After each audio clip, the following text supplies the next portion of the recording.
Good evening, everyone. Welcome to NTD Tonight. I'm David Zhang. Here is a preview of some of today's top stories. Did you get a glimpse of the total solar eclipse? Millions gazed across the nation to witness the celestial phenomenon. Where does Trump stand on abortion laws? Who should decide? Find out his thoughts on these laws. Fed up with the buses dropping off illegal immigrants, a county in Colorado is threatening to fine and seize the unplanned buses that arrive in the area. Early risers have flocked to Niagara Falls in New York to secure a vantage point for observing Monday's total eclipse. NTD's Christina Corona has more on the historic event. The total solar eclipse was visible in the sky Monday over parts of Mexico, 15 U.S. states, and eastern Canada. Niagara Falls lies within the eclipse's path, attracting tourists from across the country to see the picturesque falls and witness the solar eclipse. This is pretty much a once-in-a-lifetime experience to see an eclipse close up, especially at Niagara Falls. I don't think another good one will be for decades. This is the closest eclipse to where we live until 2079. So, if we're even alive by then, so this is truly a once-in-a-lifetime opportunity. The eclipse captivated millions of people across North America, who turned their gaze towards the sky as the moon passed between Earth and the sun, completely obscuring the sun for over 4 minutes in certain areas. We like science, and we thought the eclipse would be a cool thing to see. It's just going to be like a beautiful sight, like Niagara Falls and the eclipse in the sky, and just be really beautiful. One couple traveled from Chico, California to witness the eclipse and also planned on becoming engaged by the falls. I thought it'd be a really fun event to see this and enjoy what is supposed to be the last one in the U.S. for 20 years. Yeah. Another fun additional thing is that a little bit later there might be a little bit of a surprise going on that we're pretty excited about. So yeah. Big moment for us, definitely. The next total solar eclipse visible from the U.S. won't happen until August 22, 2044, with totality limited to North Dakota, Montana, and northern Canada. However, a coast-to-coast total solar eclipse across the lower 48 states is expected on August 12, 2045. Christina Corona, NTD News. While some flocked to catch the eclipse at Niagara Falls, others caught feelings under the special natural phenomenon. Let's take a look. Many couples rush to tie the knot on special dates like February 2nd, 2022 or December 12th, 2024. While today's date isn't particularly memorable, it's one for the history books. That's why for hundreds, it gives new meaning to the phrase total eclipse of the heart. 358 couples got married in Russellville, Arkansas during today's solar eclipse. I'm pretty confident, and I love you, and I'm happy that I'm here doing this, that we're here. Oh yeah, I couldn't be happier. I love you. I love you. The event was called Elope at the Eclipse, and it was described by some as a once-in-a-lifetime opportunity. The mass wedding ended just before the skies above became briefly blackened. Here comes the sun, and that's it. Former President Trump is saying he believes abortion laws should be determined by individual states. He posted a social media video explaining his stance this morning. The states will determine by vote or legislation or perhaps both, and whatever they decide must be the law of the land, in this case, the law of the state. Many states will be different. Many will have a different number of weeks. The Republican presidential candidate said he supported exceptions for rape, incest, and to protect the life of the mother. He also reiterated that he supports the availability of in vitro fertilization. Trump applauded the 2022 Supreme Court decision overturning Roe v. Wade, praising his conservative picks to the court. Now he's signaling he wants to leave the decision in the hands of the states, a move likely to earn support among swing state voters rather than with his base. Meanwhile, Trump's campaign says it raised over $50 million at a fundraiser in Florida over the weekend. That almost doubles what the Biden campaign recently said it raised at a high-profile event in New York City with the former President Obama and Clinton attending. Some of the GOP biggest donors rallied behind Trump during a private dinner at billionaire John Paulson's home. However, campaign figures show Biden's campaign had over $190 million cash in total to start the month, double what Trump had on hand. Congress returns to Washington this week after a 2-week recess, and one major item on the Senate's plate is the possible impeachment trial of Department of Homeland Security Secretary Alejandro Mayorkas. House members have accused the Mayorkas of mishandling issues at the southern border. Here's the timeline of what we could see this week. The articles of impeachment will be presented to the Senate on Wednesday. That's when the trial officially begins. House impeachment managers will act as the prosecutors against the Mayorkas. Senators are scheduled to be sworn in as jurors on Thursday. Mayorkas faces 2 articles of impeachment. The first article charges him with a refusal to comply with the law. The second accuses him of breach of public trust. It's estimated that over 10 million illegal immigrants crossed the border under the Biden administration. The Democrat-controlled Senate is widely expected to dismiss the impeachment trial against the Mayorkas. Some scary moments aboard a Southwest Airlines jet yesterday. A plane that left Denver's International Airport for Houston had to make an emergency landing back in Denver after an engine cover fell off during takeoff. The cover struck part of the plane's wing. FlightAware says the plane returned safely to Denver about 35 minutes after it took off. No one was hurt. Passengers were put on a different jet and flown to Houston. The Federal Aviation Administration is investigating the incident. The FAA is also looking into several other recent engine issues on Southwest's fleet of Boeing planes. Boeing has come under fire since a door plug panel torn off an Alaska Airlines jet mid-flight back in January. A county in Colorado is fed up with buses dropping off thousands of illegal immigrants. Leaders have adopted an ordinance threatening to fine and seize the buses. In Douglas County, Colorado, the Board of Douglas County Commissioners voted unanimously on April 2nd to ensure only the planned, scheduled, and documented commercial passenger vehicles may arrive in unincorporated Douglas County. Under the new ordinance that went into effect immediately, undocumented buses carrying illegal immigrants could be fined up to $1,000 per person. In addition, the vehicle may be deemed a public nuisance under the law and may be seized. During a town hall meeting last month, Douglas County Commissioners discussed the homeless crisis and buses of illegal immigrants coming in. We're going to count the individuals off that bus that were going to be dumped here in the county. It'll be a $1,000 fine per person and per passenger on that bus that was intending to drop them here in Castle Rock, maybe in Lone Tree up at the Cabela's. Then we're going to seize that bus. We're going to drive it to the Sheriff's Department's impound lot. And you know what? If the bus company does not respond to pay that fine, we're probably going to sell that bus along with all the drug dealers, sports cars, and boats that the Sheriff's Department has seized up until that point. Teal said the passengers will be taken to a shelter in Denver first. He said if they have to, they would drop them off in New York City or Los Angeles. The first thing we want our community to know about this issue is that we are compassionate, and we understand why people want to migrate to America, and especially to Douglas County. We also want people to understand that our resources are limited, and we are working to balance our compassion with those limited resources, as well as the safety of our community. The commissioner cited New York Times, which reported that by the end of January 2024, Denver saw more than 40,000 migrants, more per capita than any other city in the U.S. According to a recent statewide survey by the Colorado Polling Institute, illegal immigration is also a top issue for voters. Over 600 likely voters answered, and at number 1, with 14% of the responses, was illegal immigration. Homelessness took the number 2 spot, with 12%. In the event that China attacks Taiwan, newly introduced legislation would require the U.S. to terminate the U.S.-China tax treaty. NTD's Jason Blair has more. The U.S.-China tax treaty was signed in 1984.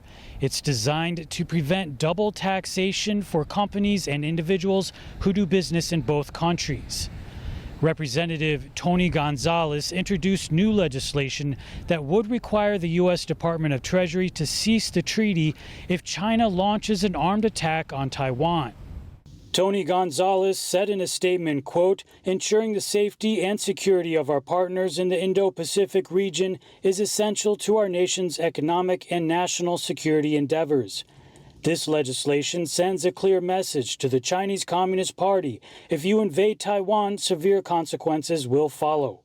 Co-sponsor Don Davis said, quote, "We must deter unprovoked aggression because a threat to democracy anywhere is a threat to democracy right here at home." The bill, H.R. 7874, is currently waiting to be heard by the House Committee on Ways and Means. Senator John Cornyn also introduced a version of the bill in the U.S. Senate. Jason Blair, NTD News. We'll take a short break now, everybody, but here's a look at what we have for you when we come back. A farm worker is suing the California farm he works at. The man survived a shooting last year while working on the farm. Big news in basketball over the weekend. South Carolina wins NCAA's Women's Championship. Over in football, a 2024 NFL draft prospect was arrested for drunk driving. Cherry blossoms are covering Japan in pink flowers. The annual bloom attracts millions of visitors. Those stories and more coming up on NTD Tonight.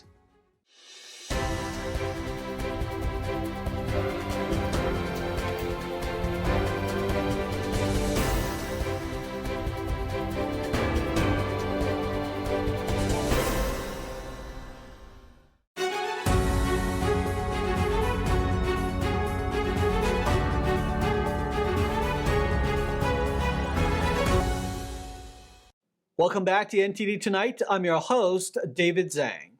A migrant farm worker who survived the shooting last year at a Northern California mushroom farm filed a lawsuit against the farm owners. He claims they failed to keep him and his brother safe. Pedro Romero Perez worked with his brother Jose at California Terra Gardens in Half Moon Bay, California. Authorities say Chun-Li Zhao barged in and opened fire, killing his brother and shooting him 5 times, including once in the face. I had 2 bullets in my stomach. One in my face, one in my arm, and a bullet in my back.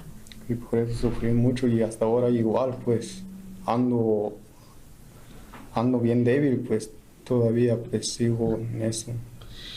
And I'm still healing. I'm still in pain, and I'm still trying to get better. Prosecutors say Zhao killed 3 other colleagues at the farm in January 2023 after his supervisor demanded he pay a $100 repair bill for his forklift. They say he then drove to Concord Farms, a mushroom farm he was fired from in 2015, and shot to death 3 former co-workers. Zhao pleaded not guilty during his arraignment in February. In California, all landlords have a duty to protect their tenants from the criminal acts of people who come onto the property. And California Terra Gardens did nothing to protect Pedro or his brother or the other victims of that shooting. Romero Perez, his brother's wife and children, filed separate lawsuits against California Terra Gardens and one of its owners. They alleged there was a documented history of violence at the farm and that another shooting involved a then-manager occurred at the property in July 2022, but the company failed to take action. The lawsuit says the farm owners knew that Zhao had a history of violence. In 2013, a Santa Clara County court issued a temporary restraining order against Zhao after he tried to suffocate his roommate at the farm with a pillow. 2 days later, Zhao threatened that same person by saying he would use a knife to cut his head. Zhao told investigators that he slept with a loaded gun under his pillow for 2 years and that he purchased it because he was being bullied. In lawsuits like this, there's no dollar amount that's associated with the filing itself. Right now, Pedro, all he's asking for is accountability for those people who caused him the damages that he suffered. After the shooting, San Mateo County Supervisor Ray Mueller visited the housing at California Terra Garden, where some of its workers lived along with their families, and he described it as deplorable and heartbreaking. Romero Perez and his brother rented a shipping container from the farm that had no running water, no insulation, and no sanitary area to prepare food. Romero Perez immigrated to California from Oaxaca, Mexico, and lived and worked at California Terra Garden starting 2021. In the sports world, South Carolina's NCAA triumph and the arrest of NFL prospect T'Vondre Sweat have captured attention. For details, let's go to NTD's Carlos Reyes. T'Vondre Sweat, the former Texas Longhorns defensive tackle, finds himself in hot water after a Sunday morning incident in Austin, Texas. The 22-year-old standout was arrested and charged with driving while intoxicated, according to jail records from the Travis County Sheriff's Office. Reports indicate that Sweat was behind the wheel of an SUV involved in a crash with a sedan in the early hours of Sunday, as revealed by Austin police. Now, what makes this news particularly troubling is Sweat's status as one of the top prospects in the upcoming NFL draft. His on-field prowess during the 2023 season earned him accolades including the prestigious Outland Trophy for the nation's most outstanding interior defensive lineman. With 45 tackles, 8 tackles for loss, and 2 sacks, Sweat played a pivotal role in Texas' Big 12 championship triumph and their march to the college football playoff semifinals. Despite his impressive resume, this off-field incident could potentially impact his draft stock. Scheduled visits with the Seattle Seahawks and Tennessee Titans this week could be in jeopardy as teams reassess their interest in the talented nose tackle.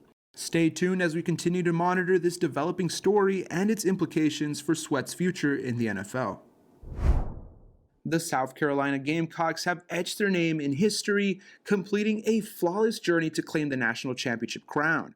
In a showdown for the ages, they triumphed over the Iowa Hawkeyes with a commanding 87-75 victory. What makes this victory even more remarkable is the narrative behind it. The Gamecocks shattered records and defied odds, becoming the first team ever in over 2 decades to snatch the title without a single primary starter returning from the previous Final Four roster. It's a testament to the resilience, determination, and the unwavering leadership of head coach Dawn Staley. Speaking of Staley, let's talk about redemption. After falling short against the Hawkeyes in last year's Final Four, Staley and her squad embarked on a revenge tour for the ages. And boy, did they deliver. With fire in their eyes, they overcame every obstacle, culminating in a sweet victory over the very team that dashed their dreams a year ago. Now let's not overlook the standout performances that paved the way to glory. Tessa Johnson may have come off the bench, but she certainly stole the spotlight, leading the Gamecocks in scoring with a dazzling 19 points. Not far behind was Camila Cardoso, adding 15 points to the scoreboard and solidifying South Carolina's dominance on the court. But let's give credit where credit is due. Despite the loss, Caitlin Clark of the Iowa Hawkeyes showcased her undeniable talent, dropping an impressive 30 points, 18 of which came in a fiery first-half performance. Her relentless effort and skill undoubtedly left a mark on the championship stage. And as the confetti falls and the celebrations ensue, accolades and praise pour in from all corners of the sports world. From Gamecocks alum Aja Wilson to NBA superstar LeBron James, the outpouring of support for South Carolina's triumph is nothing short of spectacular. Carlos Reyes, NTD News. Japan's cherry blossoms are blooming. The flower, known locally as sakura, is the country's favorite. NTD's Andrew Thomas has the latest on the season.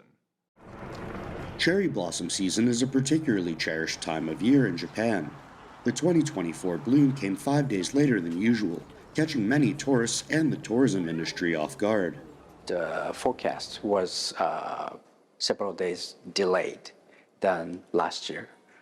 So it is very difficult to inform the guests when will be fully bloomed cherry blossoms. Japan's cherry blossom season is renowned all over the world.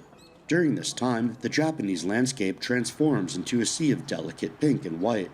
Parks and gardens make special preparations for their arrival before millions visit to enjoy the flowers. Cherry blossom season is one of the very well-known seasons throughout the year.